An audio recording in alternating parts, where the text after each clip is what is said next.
So hello my dear friend, we are going to discuss the question of MCQ based on pair of linear equation in two variable, है ना। तो चलिए ये question देखते हैं, क्या है डाउट इसमें। How many solutions of the linear equation ax plus by plus c equal to 0 in two variable will be found in the set of real number। इसका कितना सॉल्यूशन होगा पूछ रहा है। क्या गिवन है कि सर एक लीनियर इक्वेशन गिवन है ax plus by plus c equal to 0, ठीक है। इसका पूछ रहा है नंबर ऑफ सॉल्यूशन कितना होगा। तो हम बताए हैं बालक, जब भी linear equation in two variable हो और कोई पूछ दे कि बेटा बताओ नंबर ऑफ सॉल्यूशन कितना होगा, तो तुम तुरंत बोलते हो इनफाइनाइटली मेनी सॉल्यूशन। कितना होता है? इनफाइनाइटली मेनी सॉल्यूशन, मतलब इनफाइनाइट नंबर ऑफ सॉल्यूशन होता है। ऑप्शन है क्या कहीं? नहीं, ऑप्शन डी हो गया, नन ऑफ दिस। बात समझे बालक? कोई दिक्कत? ये वाला क्वेश्चन देखिए, the pair of linear equation x plus 3y minus 4 equal to 0 and 2x minus 5y minus 1 equal to 0, ठीक है। ये बोल रहा है क्या कि नॉन कॉन्ट्राडिक्टरी है, कि अपोनेंट है, कि डिपेंडेंट है, ठीक है। इनका क्या मतलब है? जब भी the pair of linear equation की बात हो, है ना, और हम देखें कि इसके आगे क्या है, कुछ नहीं तो हम देखें कि यार इसका रेशियो हम लोग निकालते हैं, तो 1/2 आया। इसका रेशियो क्या आया? 3/-5, और इसका रेशियो क्या है? -4/-1 यानी 4। यदि तीनों इक्वल नहीं आए, क्या है? तीनों इक्वल नहीं आए तो बोलते हैं नॉन कॉन्ट्राडिक्टरी। नॉन कॉन्ट्राडिक्टरी कब बोलेंगे? जब x वाले का रेशियो मतलब a1/a2, ये बोलते हैं ना, a1/a2 b1/b2 के इक्वल ना हो, और साथ में c1/c2 भी इक्वल ना हो, तो हम क्या बोलेंगे? नॉन कॉन्ट्राडिक्टरी, ठीक है। देखो ये वाला क्वेश्चन बोल रहा है कि कितना सॉल्यूशन होगा इस लीनियर इक्वेशन का ax plus by plus c equal to 0। तो अभी बताए थे कितना होगा? Infinitely many solution. Infinitely many solution को बहुत सारे लोग काउंटलेस, मतलब जिसको काउंट ही नहीं किया जा सकता है, वो बोलते हैं। तो काउंटलेस एक दिखता है, समझे कि नहीं? काउंटलेस मतलब काउंट ही नहीं कर सकते, इनफाइनाइटली। देखो अब ये वाला क्वेश्चन, द सॉल्यूशन अब तुमको बताना है, ठीक है। क्या है question? 2x plus 3y is equal to 11, और दूसरा क्या है? 2x minus 4y equal to -24। तो देखो इस क्वेश्चन को जब बनाना है तो हम देखें कि यार x के आगे यहाँ भी 2 है और x से आगे यहाँ भी 2 है, सेम है। और यहाँ देखिए यार प्लस है और यहाँ भी प्लस, सेम साइन है, तो सेम साइन में बताया है करना चाहिए सब्ट्रैक्शन। सब्ट्रैक्शन का मतलब होता है साइन चेंज। प्लस था तो माइनस, माइनस है तो प्लस, और माइनस है तो ये दोनों कैंसिल आउट हो गया कि नहीं? अब ये दोनों हो गया कैंसिल आउट। 3 + 4 कितना हो गया?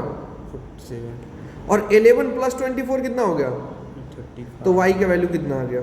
35/7, तो 7 × 5 = 35, y का वैल्यू आ गया 5।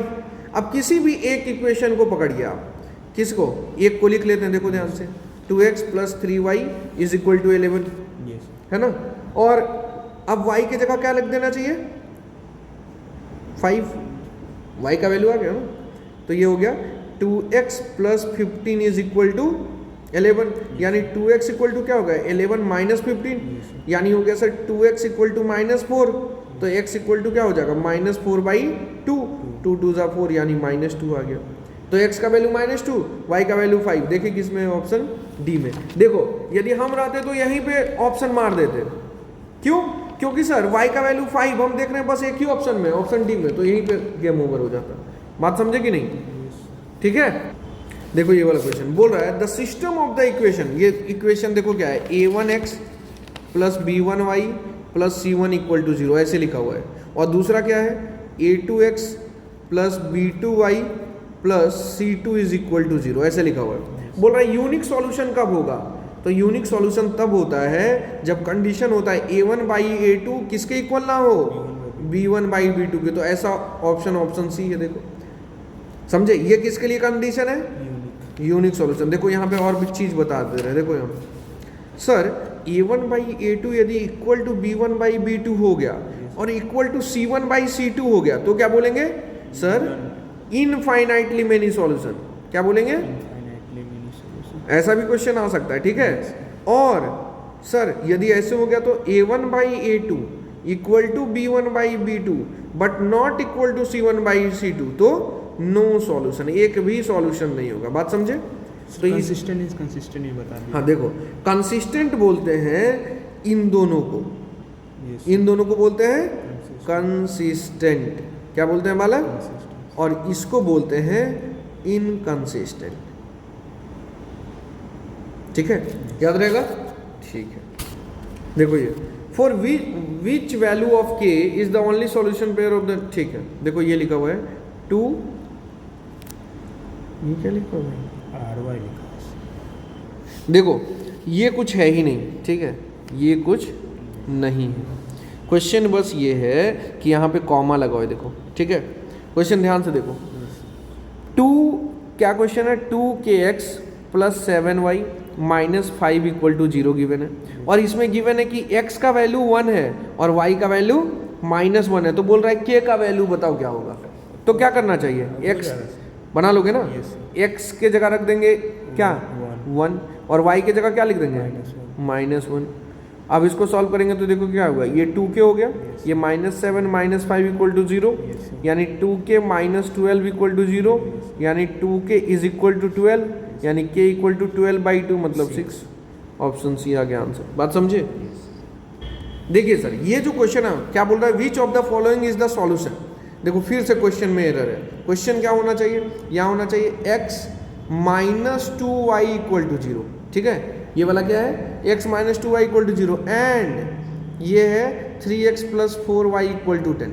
अब दो इक्वेशन है, तो हम क्या करेंगे, पहले इसमें 2 से नहीं छोड़ दो, x इक्वल टू क्या हो जाएगा यहाँ से, x इक्वल टू 2y, यानी इसमें सर x की जगह पे 2y लिख सकते हैं, है ना? Yes sir.